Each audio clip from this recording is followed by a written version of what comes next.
नमस्कार। औलाद का मोह। जब बुढ़ापे में अकेला ही रहना है तो फिर औलाद क्यों पैदा करें। ऐसी औलाद को क्यों काबिल बनाएं जो हमें बुढ़ापे में दर दर के ठोकरें खाने के लिए छोड़ दें। क्यों पूरी दुनिया औलाद के लिए मरती है।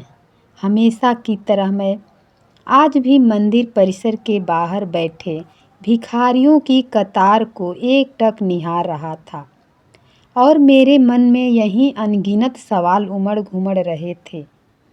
कहानी शुरू होती है। मेरा नाम श्यामलाल है, एक रिटायर्ड सरकारी कर्मचारी। आज मेरी उम्र 70 के पार है। जीवन भर मैंने अपनी मेहनत की पाई अपने बेटे रोहन को काबिल बनाने में लगा दी। उसे अच्छे स्कूल कॉलेज में पढ़ाया, उसकी हर जिद पूरी की ताकि वह पढ़ लिख कर एक बड़ा आदमी बने और मेरे बुढ़ापे का सहारा बने। रोहन वाकई काबिल बना, एक मल्टीनेशनल कंपनी में ऊंचे पद पर पहुंच गया और फिर शहर में ही एक आलीशान घर खरीद कर बस गया। लेकिन उसी शहर में अपने ही बेटे की हवेली से चंद कदमों की दूरी पर मेरा यह छोटा सा घर अब वीरान और खाली पड़ा है।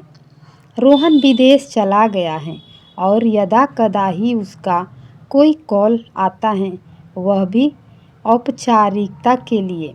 मेरी पत्नी गुजर चुकी हैं और अब मैं इस घर में बिल्कुल अकेला हूँ। सुबह से शाम तक दीवारों को ताकता रहता हूँ। मेरा बुढ़ापा उस कड़वी सच्चाई का आईना बन गया है जिसका जिक्र मंदिर के बाहर बैठे उन भिखारियों की आंखों में भी साफ झलक रहा था। उनकी आंखों में भी शायद कभी यही सवाल होंगे कि आखिर वे क्यों अपनी औलाद के लिए इतने सालों तक समय रद्द करते रहे। आज जब भी मैं किसी पार्क में किसी बच्चे को अपने दादा दादी के साथ खेलते देखता हूँ तो मेरा दिल भर आता है। मुझे लगता है कि मैंने जीवन में बहुत कुछ पाया, लेकिन सबसे कीमती चीज़ अपनों का साथ खो दिया है। मेरा बेटा डॉक्टर, इंजीनियर या जो भी बड़ा आदमी बना, वह सिर्फ मेरे लिए एक टैग बनकर रह गया है, न कि मेरा सच्चा साथी। यह कड़वी हकीकत मेरे अंदर एक टीस पैदा करती है। मैं अक्सर सोचता हूँ कि क्या यह सब सिर्फ सामाजिक दबाव के कारण था। क्या मैंने गलत समझा था कि बच्चों को बड़ा करना एक निवेश है जो बुढ़ापे में फल देगा। शायद सबसे बड़ा सबक यही है कि औलाद को सिर्फ काबिल बनाना ही काफ़ी नहीं है, बल्कि उन्हें इंसान बनाना भी उतना ही ज़रूरी है। ऐसे इंसान जो रिश्तों की कद्र करें, न कि सिर्फ अपनी दुनिया में खो जाएं। मेरा अकेलापन ही मेरी कहानी का सबसे दुखद अंत है।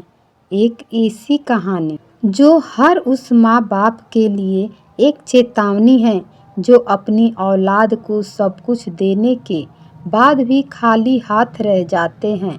रोहन अब अपनी सफलता के शिखर पर है, लेकिन शायद उसे इस बात का अंदाज़ा भी नहीं है कि उसके माता पिता की दुनिया, जिसे उसने इतनी मेहनत से बनाया था, उसके जाने के बाद कितनी वीरान हो गई है।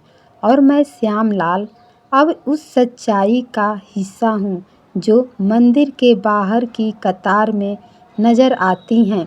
एक इंसान जिसे दुनिया ने काबिल बना दिया, लेकिन जिसकी अपनी औलाद ने उसे अकेला छोड़ दिया।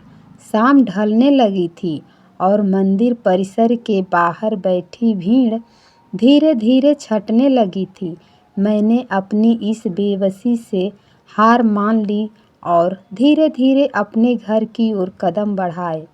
अंधेरे और खामोश कमरे में पहुंचकर जब मैंने अपनी डायरी खोली तो मुझे रोहन का बचपन याद आ गया।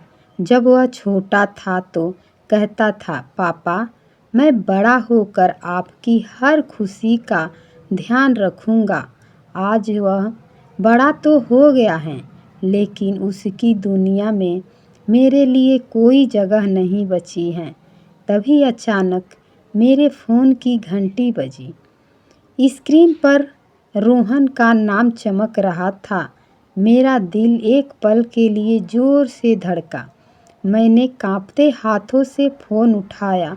उस पर रोहन की रोती हुई आवाज़ गूंजी, पापा मुझे माफ़ कर दीजिए। आज मेरा सब कुछ लूट गया है। जिस कंपनी और पैसे के अहंकार में मैंने आपको ठुकराया था, आज धोखाधड़ी के एक मामले में सब कुछ सीज हो चुका है। मेरे पास रहने के लिए घर तक नहीं है। रोहन की हालत सुनकर मेरी आंखों से आंसू छलक आए। पिता का दिल पिघल गया। मैंने गहरी सांस ली और कहा, तू भूल गया है कि लाख गलतियों के बाद भी औलाद पर से माता पिता का साया नहीं उठता। तू फिक्र मत कर, तेरा घर अब भी वही है जहाँ तूने चलना सीखा था। आजा। फ़ोन काटने के बाद मुझे समझ आ गया कि रिश्तों की कीमत किसी दौलत से बड़ी नहीं होती। रोहन लौट आया और हमने एक नई शुरुआत की।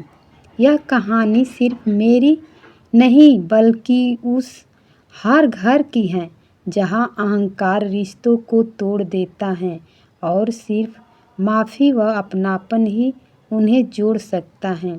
यदि आपको यह कहानी पसंद आई हो तो कृपया इस वीडियो को लाइक करें और अपने दोस्तों के साथ शेयर करें और ऐसे ही दिल को छू लेने वाले वीडियो के लिए, कहानियों के लिए हमारे चैनल को सब्सक्राइब ज़रूर कर लें। धन्यवाद। Like and subscribe.